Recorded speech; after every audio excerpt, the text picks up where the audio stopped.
Iniimbestiga na po ang dalawang Pilipino nagpakita ng peking US visa na magtangkang pumunta sa Amerika nitong nakaraang buwan. Pero depensa po ng dalawa kasama ang mga visa sa US round-trip package na kanilang binayaran. Balita natin ni Cara David.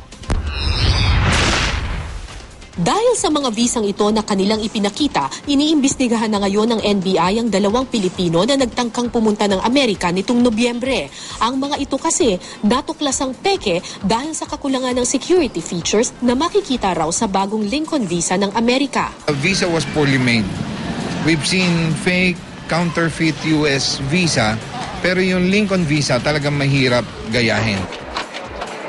Pero depensa ng dalawa, ang visa ay kasama sa US round-trip package na binayaran nila sa halagang 350,000 pesos bawat isa. Wala raw silang kaalam-alam na peke pala ito.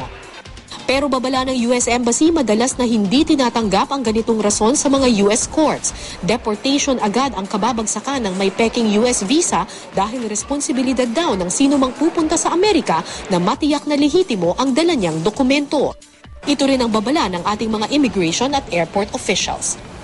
We wish that the traveling passengers or intending to go to the US should really go to the embassy, then apply that personally. Walang ipilit dahil may mga, if they will be able to pass through us here at the Philippine Immigration, sa port of entry, mahuhuli sila. Cara David, GMA News.